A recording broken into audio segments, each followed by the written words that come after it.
चंद्रावर गाणी म्हणताय, कविता करताय, सावध व्हा, कारण चंद्र आता जाम संतापलाय आणि आता तो इथे येणार आहे. बघूयात मग कवी आणि कवयित्रींचे काय हाल होत आहेत. जोरदार टाळ्यांनी स्वागत करूयात कुशल पत्रिके आणि हेमांगी कवी. चंदारे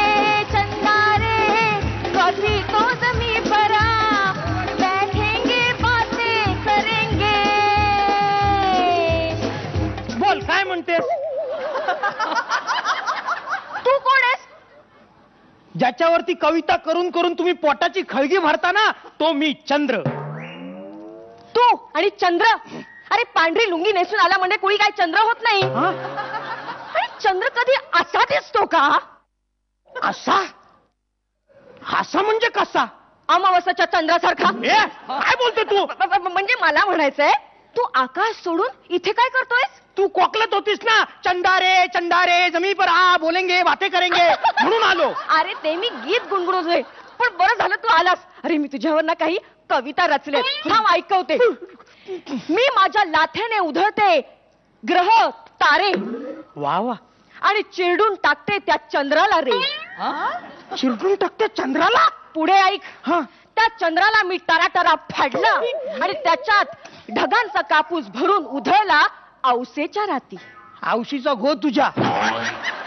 चंद्राला टराटरा फाडून ढगांचा कापूस कोंबला त्याच्यात. हे चंद्रा, तू लावलंयस मला वेड. हा, हे जरा बरी वाटते कविता. हे चंद्रा, तू लावलंयस मला वेड. तू आहेस व्हाईट, तू होणार आहे रेड. रेडकुंडीला आणणार ही मला. बाईची अब्रू चव्हाट्यावर मांडली. अरे बाईची अब्रू मांडली चव्हाट्यावर, आणि मी चंद्रालाही टाकला त्याच वाटेवर. क्या बात आहे. शी, ह्याला ऐकतोय म्हणून काय पण ऐकवतोय तू मला. काय पण ऐकवते? अरे एवढं छान छान कविता केल्या मी तुझ्यावर. विद्रोही कवयित्री म्हणतात मला. हे असल्या फालतू कविता करताना तुम्ही माझ्यावरती, म्हणून तुम्हाला सगळ्यांना मी जाब विचारायला आलो इथे. जाब? हा, जाब वरून मला शीघ्र कविता सुचलीये. अरे चंद्र बघ आला आला, अरे चंद्र बघ आला आला, हातात घेऊन त्याला चेंडू चेंडू खेळू चला. ही कविता तुला जाबवरनं सुचली आहे? हो. हे असल्या फालतू उद्योग आधी बंद करा. अरे एखादी काय पण सुचलं की मग चंद्राला घ्यायचं, त्याच्यावरती कविता लिहायची. हे असले उद्योगधंदे बंद झाले नाहीत तर मग तुमचे सगळे उद्योगधंदे मी बाहेर काढीन. आमचे कसले उद्योगधंदे बाहेर काढतोयस? आम्ही जगाचे उद्योगधंदे बाहेर काढतो. ते म्हणतात ना, जे न देखे रवी ते देखे कवी. अरे जे सूर्यालाही दिसत नाही ते कवीला दिसतं. बरोबर, कारण सूर्यास्त झाल्यावरच तुम्ही सगळे कवी घराच्या बाहेर पडता. करेक्ट. रात्र झाल्यावरच तुमचे उद्योगधंदे सुरू होतात. ते सूर्याला कसे काय कळणार? ते मला दिसतात, मला चंद्राला. हे तुमचे रिकाम टकडे तिकडे सगळे उद्योग आहेत ना, ते मला चंद्राला दिसतात. असं का नाही म्हणत तुम्ही की जे न देखे चंद्र ते देखे कवी? चंद्रा, तू आमच्या कवींच्या भावना दुखावतोयस. अरे पेटवून टाका त्या सूर्याला आणि जाळून टाका त्या चंद्राला. जळली मेलीच्या कविता सगळ्या घेऊन फाडून जाळून टाकतो. चंद्रा, अरे तू माझ्या कविता जाळल्यास. अरे ह्या तुझ्या कविता जळल्या मेल्या. तुझ्या कविता किती फालतू कविता करता तुम्ही. माझ्या एकदा त्या संमेलनात एक कवी काय बोलला? काय? मी चंद्राला घेतो उषाला. क्या कल्पना आहे. वा, मी चंद्राला घेतो उषाला. वाढ, मी काय उशी आहे त्याची? काहीही झालं तरी तू आम्हाला खूप खूप खूप आवडतो. खोटाय साप. आता परवा एक प्रेयसी प्रियकराला म्हणाली, माझ्या चेहऱ्यावर खूप डाग आहेत. तर तो काय म्हणाला प्रियकर तिचा? अगं चंद्रिके, चंद्रावर सुद्धा डाग आहेत. बरोबर आहे. अरे तुम्ही कशाला डाग बघा ना. माझ्या डागाची तुम्हाला काय करायचंय? मी आलो होतो तुमचे डाग बघायला.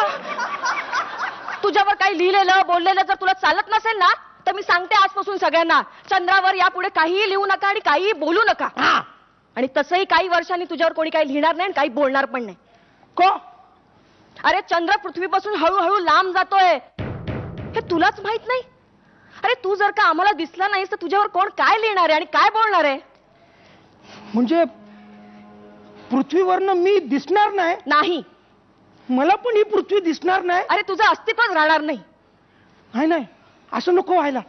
म्हणजे भविष्यात लोकांना ना माहीत असायला पाहिजे त्यांचा सुद्धा एक चंद्र होता, चांदो मामा.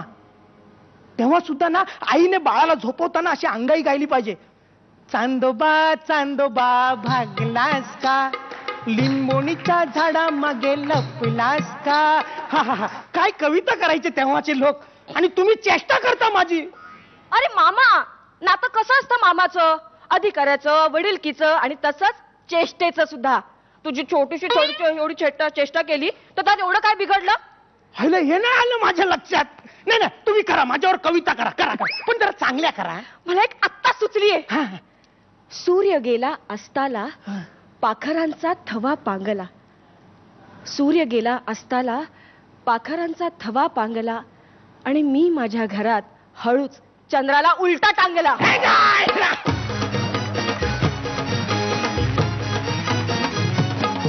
जोरदार टाळ्या चांदो मामासाठी. खूप जवळून चंद्र पहिल्यांदा बघायला मिळाला. रेणुकाताई, हा चिडलेला चंद्र मला इतका आवडलेला आहे ना कुशल. अरे शांततेचं प्रतीक ना चंद्र, आणि इकडे म्हणजे अगदी सूर्याहूनही जास्त तेजाचा वाटलास तू. ओव्हरऑल ऍक्ट खूप एंटरटेनिंग वाटला. Keep it up. निर्मितीताई, खूप असा गोड गोड झाला तुमचा ऍक्ट. तुमचं आजचं दोघांचंही गिव्ह अँड टेक छान होतं. दोघांची एनर्जी परफेक्ट एकमेकांना मॅच करत होती. अप्रतिम झाला ऍक्ट तुमचा, खूप छान झाला. All the best. बघूयात परीक्षकांचं काय मत आहे आणि किती गुण चंद्राला. 10. रेणुकाताई 9.